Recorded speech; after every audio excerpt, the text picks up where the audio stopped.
Hi, everybody. It has been a while. I have been contemplating whether or not to film a video, and I don't know. I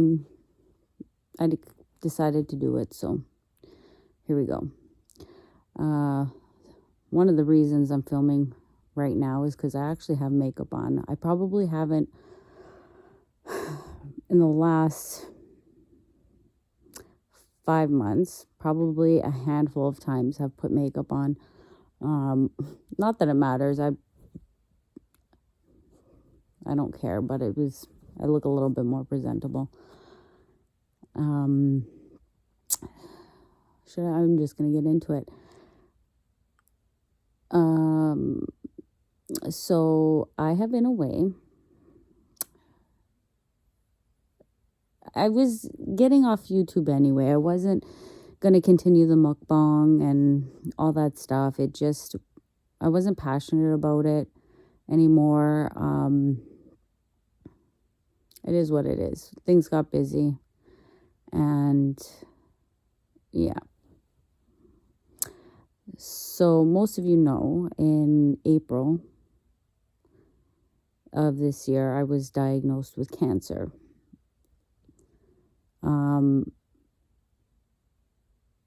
Yeah, so there's that. More specifically, cervical cancer.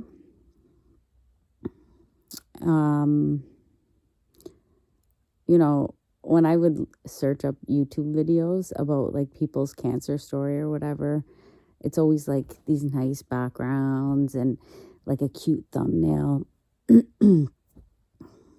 or like somebody in a hospital bed. So I don't know. I thought maybe if I film something, it'll help someone somewhere.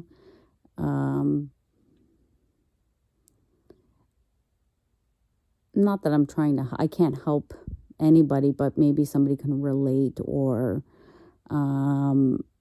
if they are beginning treatments or recently diagnosed, what to kind of expect. So there's that. This might be a two-parter, depends on how I feel. I'll just kind of get into it about the diagnosis, how I got diagnosed, what led up to that point, etc. So probably the end of 2020, I started getting weird symptoms. I guess I should make a disclosure, like this is not cute and probably TMI. So if you're not if you're grossed out, I'm going to try and do it politely, I guess, as polite as I can. Like, I'm sorry guys, like I haven't dyed my hair in forever. The grays are real. Anyway, so at the end of 2020, I started getting a lot of weird symptoms that were not, I wasn't experiencing before. Now you have to remember, last 2020, there was a whole, pandemic. Everything was shut down. At that time, I had been putting off going to the doctor because cases were high in my area. And my family doctor it doesn't matter. He wasn't doing phone appointments. What I could have done was be assessed over the phone and then gone for testing. But that really turned me off, that he wouldn't do the phone appointment. So I kind of put it off for a while. But it was just getting worse and worse. So some of the symptoms were bleeding, constantly, heavy, and with no break at all. Discharge, not in a gross way, like watery, I guess. Pelvic pain, lower back pain, just that kind of stuff. So yeah, so that was my symptoms. And, probably prior to those symptoms, I had noticed like missed periods, or late periods. And I was just thinking, I'm getting older, whatever, I wasn't always regular anyway. If anything, 3 days max, pretty light, never had too many issues, some cramping, nothing crazy. So like it wasn't uncommon for me to like miss a month or anything like that, but whatever. I just thought, I'm getting older, whatever. It wasn't anything big. I wasn't like getting pain or anything like that. So it was just getting to the point where I had no choice but to go in. So I went to the doctor, and he basically told me what I was expecting, that I need to get a PAP, but he didn't want to do that while I was bleeding. In the past, this doctor of mine is kind of newer. I've only had him for a few years. In the past, my other doctors had referred me to a gynecologist. Now, I know that's different across the board. Some will do it, some won't. And that's fine. I didn't care. But I had advised him, I'm like, well, I can't predict when it stops, because really it hadn't stopped at that point, So I make another attempt at an appointment. We try and do the PAP. Again, we can't do it because I'm bleeding. So in my head, I'm like, if you can't do it, like, why don't you just refer me somewhere else? But anyway, it is what it is. He had prescribed me some medication for pain, because the pelvic pain was getting worse. And he kept treating me for a UTI because urine samples were coming back weird, but there was no like bacteria growth or culture. So like, I don't know why he was prescribing me antibiotics for a UTI when it wasn't there. So just a lot of red flags. Anyway, for some reason, I had to go to the walk-in clinic. I talked to that doctor at the walk-in clinic. He referred me right away to a gynecologist, and then they had made the appointment. This was probably around March of this year. So, yeah. Shortly after that appointment with the walk-in clinic, I had another appointment with my family doctor at another attempt to do a PAP. At that appointment, again, he didn't want to do it because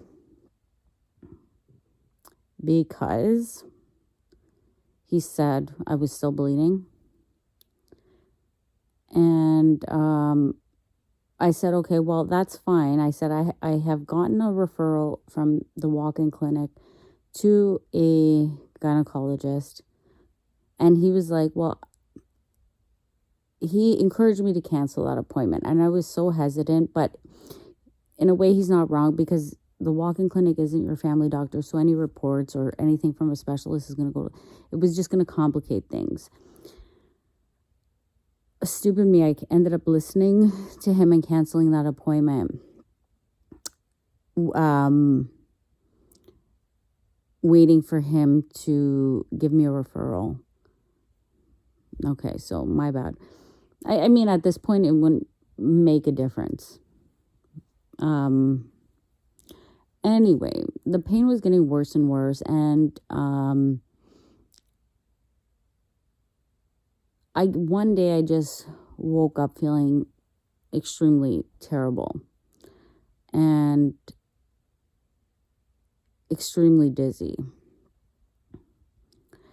At this point, it was consistent, like, the bleeding was consistent. It was heavy, but nothing to be like, oh my God, crazy worried about.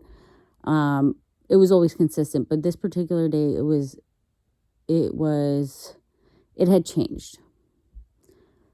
So that freaked me out, and again, this is still during like COVID and stuff. So I'm like, the thing that was more disturbing was I don't know why I was feeling so dizzy. Like it was hard for me to get up and down the stairs, lightheaded, all this stuff. So I'm like, maybe I'll just go to emergency, even though I knew it really, not that it wasn't an emergency.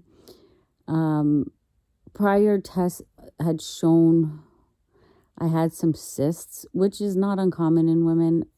So, like, we were kind of thinking that's what it was.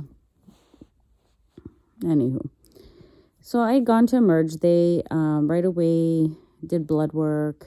They did an ultrasound. They did see some cysts.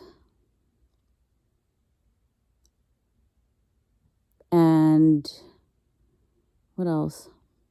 Oh, the reason I was dizzy was my potassium was low. I don't even know why. My iron was low.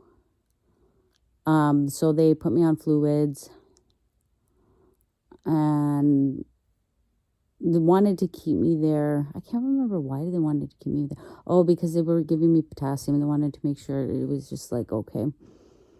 But they let me go and whatever. So and that emergency doctor actually referred me to a specialist. So that was good. So again, and she had prescribed to me medication that would stop the bleeding. Like, go figure. Like I was like, oh, okay. Right. So I'm like, awesome. But she was like, you do need to see your family doctor and get the PAP. And I'm like, okay, good. But she had only given me like a few days worth of those medications. So when I went to Emerge, they obviously send the report to my family doctor. He received the report and I had an appointment. And I was actually so excited to go to this doctor's appointment. Because those pills that emergency doctor gave me, the ones to help me stop bleeding, were working. I was not bleeding at all. So I was in there ready to take the PAP test. Like, I was actually excited. Like, no woman wants to go for a PAP test. I've never met anyone who's excited to take a PAP test. But I was just like, yes, okay, at least, because I knew that that's the test that needed to determine what the hell was wrong. So I get to the appointment and, get ready, get in the gown, whatever. And as soon as the doctor comes in, I start bleeding. And it wasn't even like, a little bit. It was like, a lot. I was like, oh my God. So he comes in. I said, look, I'm warning you. Like, I wasn't bleeding, but now I am. He's like, well, I might be able to do it as long as you're not heavy. So he gets down there and he's like, no, I can't do the test. You're too heavy. And I was like, first of all, the way he reacted was like, he was disgusted. And I mean, I get it. Like, he's, but I was so mortified. Like, I was just, and I felt so upset. Just like, I was just so upset that I couldn't get that test. Anyway, we discuss, I get my clothes back on. We discuss like the results from the emergency. He was confused as to why I went to emergency. He's like, why did you go? And I'm like, well, I normally don't use that service, but, my condition, it was somewhat consistent. And, from what I understand, if something changes, then I don't have care, I don't have access to care at that time, then, it could be considered an emergency. And thank God I did go. And he's like, well, why is your potassium low? I'm like, I don't know. You're the doctor. I have no clue. So he was kind of just like weirded out on why I went to the emergency room. And he said, I see that the doctor after he couldn't do the test, he's like, yeah, you know what, at this point, I'm going to have to refer you to a specialist because I can't do it. I'm like, well, I've been telling you this for months. Like, the bleeding just doesn't stop. So I don't know. And I told him, I said, why didn't you just prescribe me those pills to stop me? He's like, I don't even know what those are. So I was just like, at this point, I was like, I never complain about care. He is a nice doctor. Like, he has a good bedside manner for the most part. And I was just like, is this for real? Like, this can't be happening, So anyway, I had asked him, he's like, I see that the ER doctor referred you to a specialist. I said, yes, but you know what? I would like for you to refer me one as well, because whoever, contacts me first is the one I'm going to go to. So this was the beginning of April at this point. So we left it with that. I left that appointment. I sat in my car, and it takes a lot for me to cry, but I actually bawled. Like, I was so upset. I started bawling just because I couldn't take that test. Like, it was like months and months and months of, trying to get this test. And then I had hope in that morning, but it just didn't work out. So I left. I was just so upset. So I was just waiting on a call from the specialist, and it was halfway into April.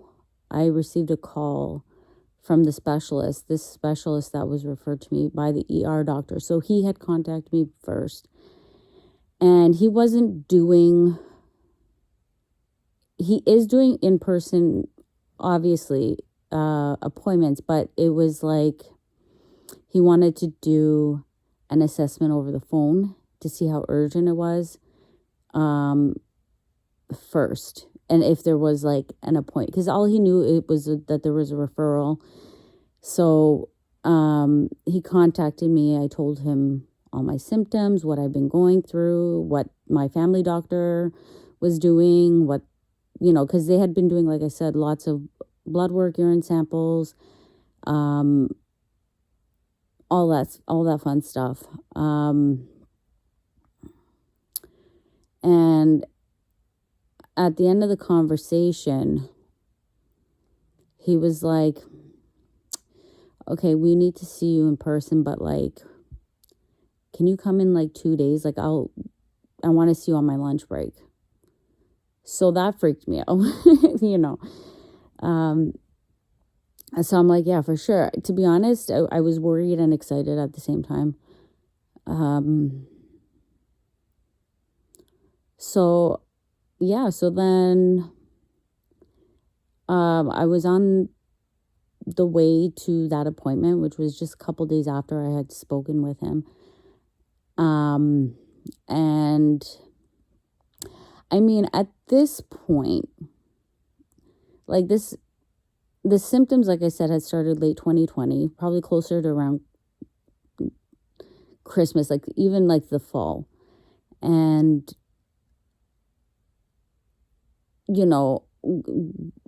I had been doing a lot of reading, and, when you Google stuff, it's funny because everything points to cancer. But, a lot of the things I was Googling obviously was cancer or an STD. A lot of it was symptoms of an STD. But most of the time, it was not fitting what I was, like, all my symptoms weren't being ticked off, for like ovarian cancer. I was kind of suspecting it was that, or like, whatever. And I didn't want to be like a hypochondriac, like, oh my gosh, it's going to be cancer, But at some point, before I went to see the specialist, I was like, I think I was watching a TV show or something, and they mentioned cervical cancer, and I'm like, why didn't I even think of that?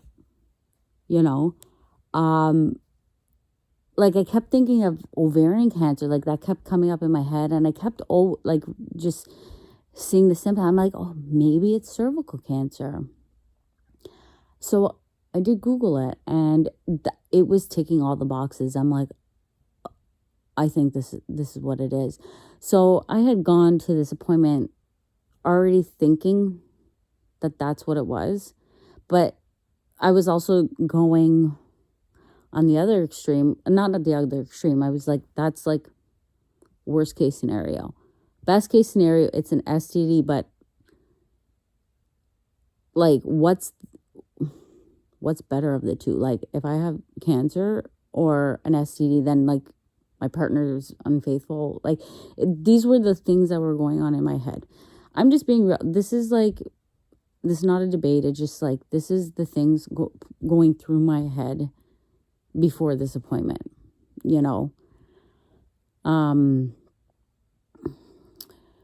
So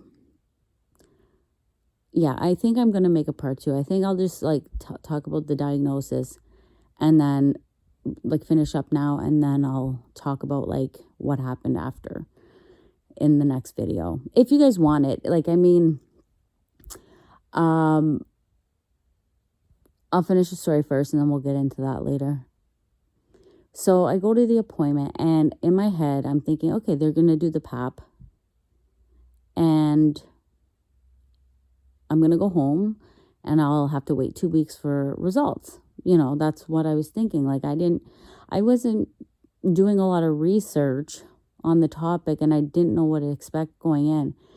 So I didn't realize that with cervical cancer, when they, women, what it's like getting a PAP, you're on the table, legs wide open. They could visually see it. So he went in there and he was like, I see something, so I'm going to do a biopsy, a coloscopy. You get women, it's not fun, but it's not terrible. It's just like uncomfortable.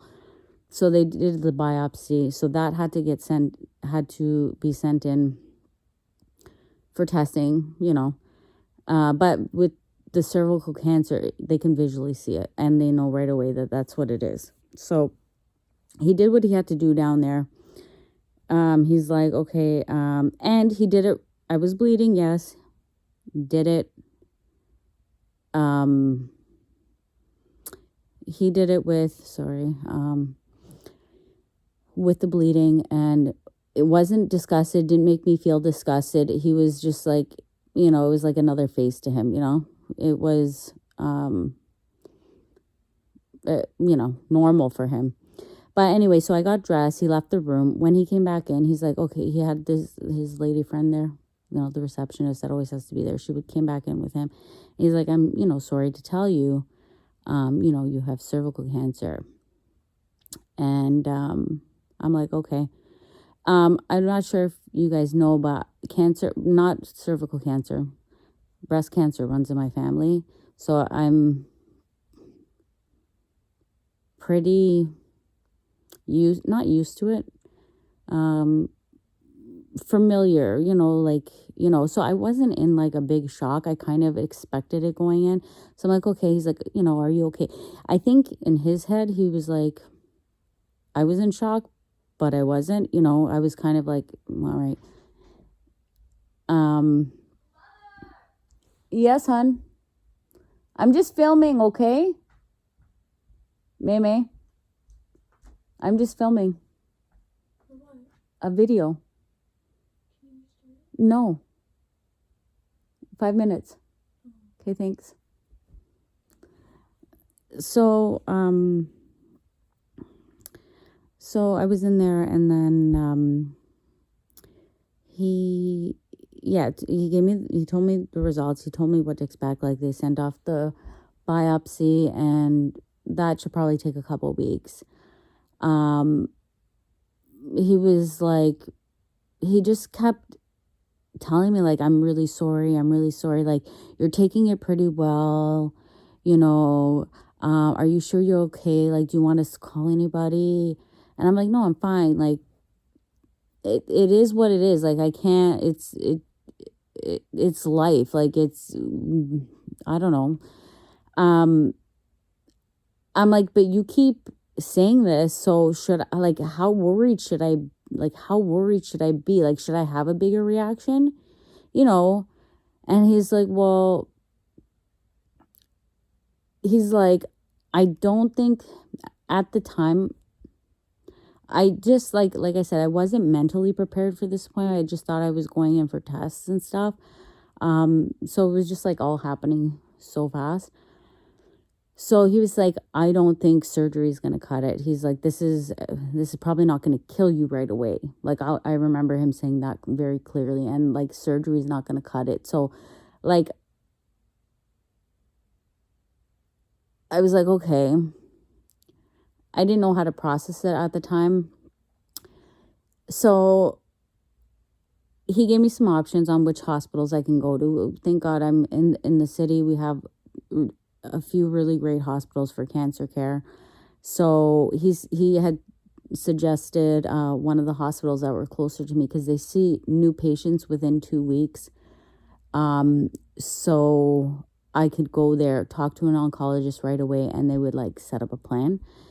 So I'm like, okay, I'll go with that one. And, so that was that.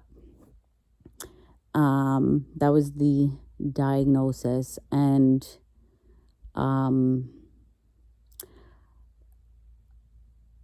I left the appointment and I just sat in my car for a little bit, and I'm like, okay, like, I have to process this, because, it was a lot. And, my sisters, they knew what was going on. You know how it is with sisters or siblings. Like, they know what's been going on. So like, they had known about my problems and stuff like that. So and it's kind of crappy too, because like with COVID, like, you can't have extra people in with you at the doctor's appointment. So it was like weird, because sometimes, like, first of all, I wasn't prepared. If somebody else was there, I would have been able to like maybe absorb a little bit more information, or they could have retained information that I didn't catch or whatever. But anyway, so yeah, so I'm like trying to process this. And the thing is with cervical cancer is a lot of women experience or have had HPV and have tested, like, have had like abnormal pap results, and they monitor you, or they have to like scrape off cells or whatever the case is. So like, when people hear of like cervical cancer, they think, oh, I had that, or that's happened to me, or you'll be totally fine. But which is true for the most part. And I'll get into why it had gotten so hard for me, but in like another video. But anyway, so mine was just at a later stage. It wasn't something that could have been corrected, with just like some laser or whatever. So yeah, so that's how my diagnosis went. I want to I'll do like a part 2 or part 3, like different things that have happened since then, the treatment, family life, all kinds of stuff. But if you guys want, and this goes okay, I want to kind of document my journey, like my diet, my eating, all that stuff, how I feel, and my experience during like radiation and chemo. So if you guys have questions or anything like that, comment them below, and we'll see. Like, we'll see how this goes. If it's received well, I'll make more videos. If not, whatever, it is what it is. So anyway,